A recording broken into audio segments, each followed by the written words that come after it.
조갑제 TV 시청자 여러분 안녕하십니까? 2025년 4월 5일 새벽 6시입니다. 어제 4월 4일 오전 11시 22분 윤석열 대통령이 헌법재판소의 전원일치 판결로 파면이 되었습니다. 이제 전 대통령이 되었습니다. 윤석열 전 대통령의 파면에 저음하여 제가 새삼 깨달은 게 있습니다. 보수는 유능해야 합니다. 위대한 문명 건설의 주체 세력이 보수입니다. 왜냐? 보수는 법치를 존중하고 사실과 과학을 믿습니다. 그러니까 무슨 일을 하든지 정확하게 그리고 신속하게 처리하는 이 일머리를 가지고 있는 사람입니다. 일머리를 아는 사람입니다. 그런데 윤석열 전 대통령과 특히 그 추종자들은 무능했습니다. 윤석열 대통령이 기각 또는 각하로 현직으로 돌아올 것이라고 방송했던 사람들이 오늘은 어떻게 그 착오를 변명하는지 참 궁금합니다. 뻔한 결과였습니다. 저는 작년 12월 14일 탄핵 소추된 그날부터 어제까지 단 한 번도 윤석열 대통령이 기각되거나 각하로 복직한다는 생각을 가져본 적이 없습니다. 일관되게 아마 수십 번, 수백 번 8대0 전원일치로 파면될 수밖에 없다 또는 파면되어야 한다는 주장을 굽히지 않았습니다. 제가 특별히 정보가 있어서 그렇게 한 게 아닙니다. 사리가 분명하지 않습니까?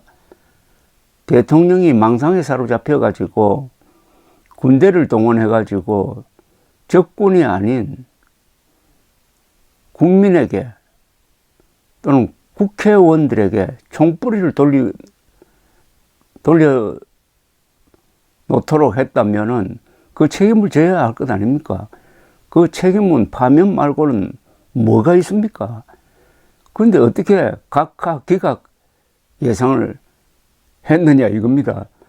또 그 예상을 그럴듯하게 포장하기 위해서 보수 성향 재판관들 세 사람은 최소한 윤석열 편을 들 것이다 라고 했는데 알고 보니까 그분들이 앞장서서 윤석열 대통령 파면을 선택을 했습니다.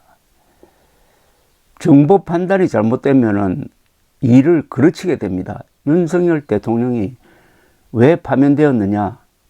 가장 중요한 이유는 정보 판단의 오류에서 비롯된 겁니다. 망상에 사로잡히고 음모론, 주술에 현혹이 되어가지고 의료 대란을 일으키고 드디어 계엄을 폈다가 자멸하고 말았습니다.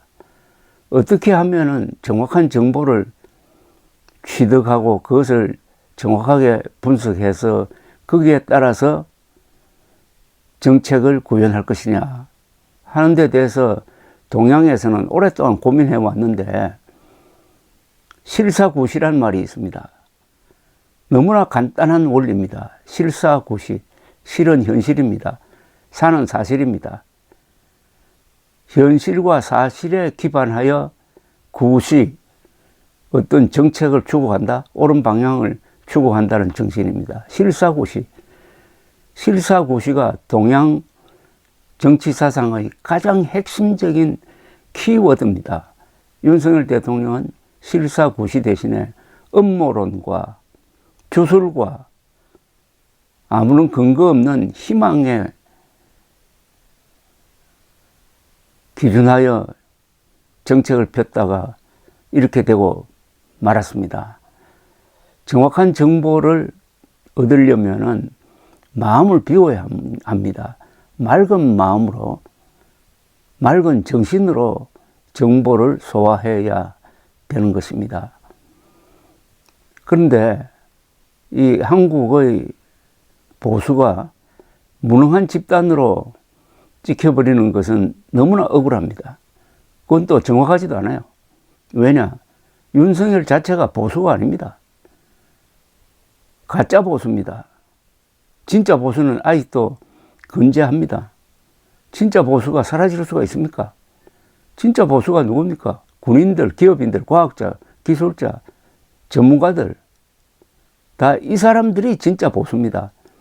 그래서 앞으로 보수 노선은 진짜와 가짜를 가르는 걸 기준으로 해야 되고, 윤석열 맹목적 추종자는 가짜 보수로 규정을 해야 됩니다. 특히 국민의힘 경선 과정에서 가짜 보수와 진짜 보수를 나누고, 진짜 보수 진영에서 후보가 나와야 그래도 의미 있는 싸움을 할 수 있을 것입니다. 그 싸움에서 지더라도 더럽게 지면 안 됩니다. 지더라도 장렬하게 미래를 향한 투자를 하고 희생을 하고 져야 합니다. 국민의힘 경선 과정은 보수가 사느냐 죽느냐를 결정하게 될 것입니다. 그런 가운데 오늘 페이스북을 이렇게 검색을 하다가 좋은 글을 하나 찾았습니다. 몇 분 소개해드린 천영우 전 대통령실 외교안보수석 천영우 선생의 페이스북 글을 소개해드리겠습니다. 헌재 판결은 건전한 상식을 가진 국민이라면 예상할 수 있었던 당연한 결말이다.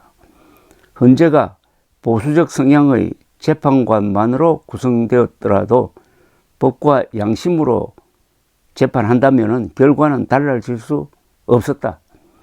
비겁하고 우매한 자폭을 선택한 윤석열 대통령의 자업자득이고 사필귀정이다. 문장 하나로 정리를 했습니다. 비겁하고 우매한 자폭을 선택한 윤석열 대통령의 자업자득이고 사필귀정이다. 사필귀정이라는 것은 실사구시하고 좀 비슷한데, 모든 일이 결국은 바른 방향으로 정리가 된다는 그런 뜻입니다. 비상계엄 선포가 야당에는 정권의 자진상납이라는 점에서 축복이 될지 모르나, 대한민국 보수에는 회복할 수 없는 치욕과 해악을 안겨주었다. 법치라는 최고의 가치를 정면으로 부정했고 저격했다는 점에서 보수 세력에 대한 의의 없는 배신이고 반역이다.